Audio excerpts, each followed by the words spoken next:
Hello everyone. Welcome to Mrs. Ghost Stories. Hope you enjoy today's ghost story. If you find it interesting, please give it a like and don't forget to subscribe to the channel to hear more thrilling ghost stories as soon as they come out.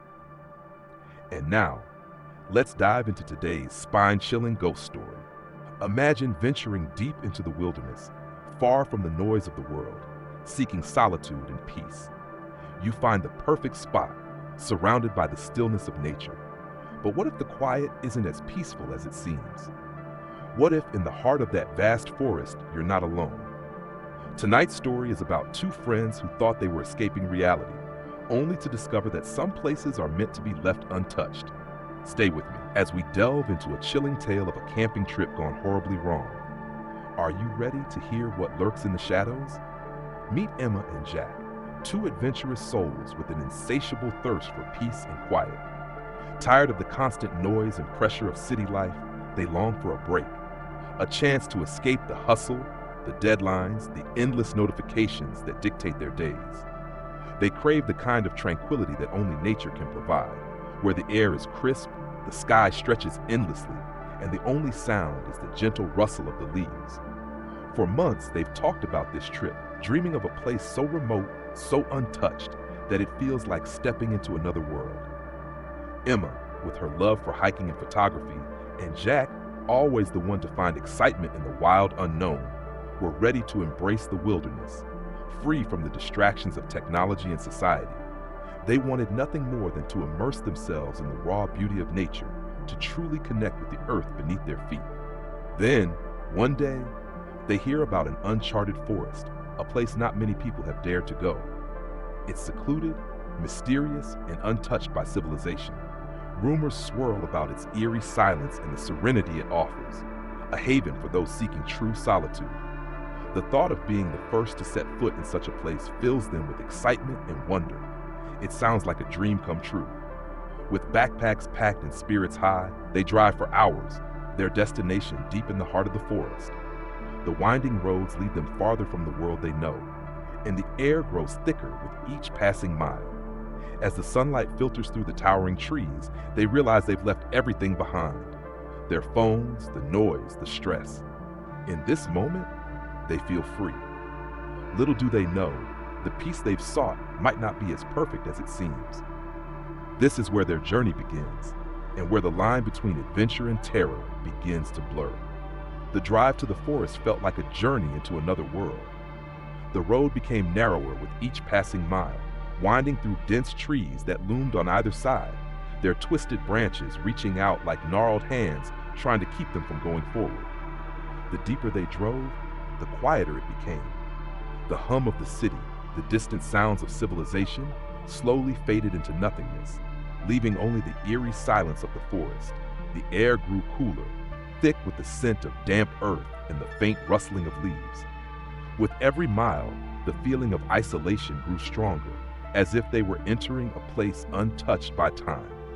As they parked their car and stepped out into the forest, a strange unease settled over them. The silence was deafening, the kind of silence that made you hyper-aware of every small sound, the crunch of their boots on the forest floor, the distant sound of water trickling through a creek, and the faint whisper of wind through the trees. It wasn't the peaceful quiet they had imagined. It was a stillness that felt wrong, as though something was watching them from just beyond their line of sight. They shook off the feeling, eager to set up camp. The clearing they found was small but perfect, nestled beside a gently flowing creek. The soft murmur of the water brought them some comfort as they unpacked their gear and set up their tent. They felt the familiar rhythm of their routine, hammering in tent stakes, arranging sleeping bags, and lighting a small fire. But even as they settled into their new surroundings, the strange feeling lingered. The air seemed to vibrate with a hidden energy, as if the forest was alive with secrets it wasn't ready to share. They tried to relax, but the silence around them was too profound, too all-encompassing. There was no chirping of birds, no rustling of animals through the underbrush, just the eerie calm of a place untouched by time, or perhaps something far older. As Emma and Jack sat by the fire, the warmth of the flames flickering in front of them, they began to relax. The day's exhaustion had started to melt away, and they were enjoying the peace of their surroundings. They had just begun preparing their dinner, laughing at the simplicity of their camp meal, when an unexpected sound broke the stillness. Footsteps, slow and deliberate, coming from the shadowed tree line. At first, they thought it might be an animal, perhaps a deer or raccoon, but the sound was too heavy, too purposeful. Then from the darkness, a figure emerged, tall, broad-shouldered, and cloaked in the night shadows. His presence was immediate and unsettling, like a stone dropped into a still pond, rippling the calm. His face was weathered, hardened, his eyes cold and calculating. The man's voice, when it came, was low and gravelly, cutting through the quiet like a blade. "This is my land," he said, his tone flat, devoid of warmth. "You're not supposed to be here. This is restricted property." His gaze never wavered, studying them with unsettling intensity, as if weighing their every move. His stern, emotionless expression sent a shiver down their spines. Emma instinctively reached for Jack's hand, but neither of them spoke. The man's words hung in the air like a dark omen, leaving a strange tension between them.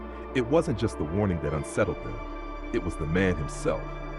His appearance felt out of place, as if he didn't quite belong to this world.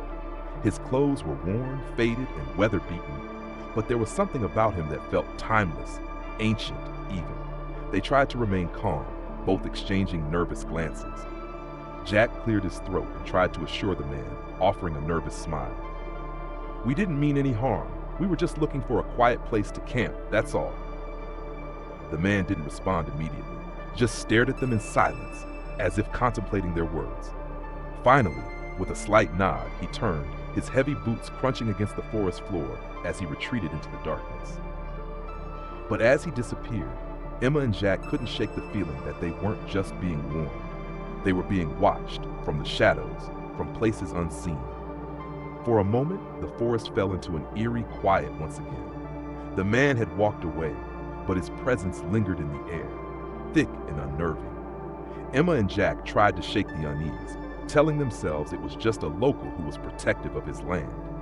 But the longer they sat by the fire, the more they couldn't shake the feeling that something was wrong. The air felt heavier, colder, as if the forest itself was holding its breath. Suddenly, they both felt it, a piercing stare, one that seemed to come from all around them. It was as though the trees themselves were watching, and somewhere, deep within the shadows, eyes were tracking their every movement. Jack's heart began to race, and Emma's hands trembled slightly as she poked at the fire with a stick, hoping the flames would chase away the creeping anxiety that had settled over them. Then, the voice came again, louder this time, slicing through the silence. "If you don't leave," it said, "you won't see the sunrise." The words sent a chill down their spines, and they exchanged a look of pure terror. They hadn't heard him approach, yet his voice seemed to come from every corner of the forest at once, enveloping them. Jack stood up first, his legs unsteady. "We need to go," he whispered, but there was no need to say it aloud. They both knew what they had to do. Without a word, they gathered their belongings in a rush, their hands shaking as they stuffed items into their packs. The once peaceful clearing now felt like a prison, the shadows pressing in from every side. As they prepared to leave, they both paused and looked back one last time, half expecting to see the man standing there, still watching, still waiting. But the clearing was empty. No sign of him, no trace of his presence at all. The spot where he had been standing was eerily vacant, as if he had never been there. Emma's breath caught in her throat.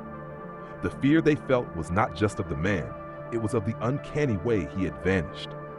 A strange, lingering dread wrapped around them, and without a word, they turned and fled into the night, knowing that they had to leave, and leave fast.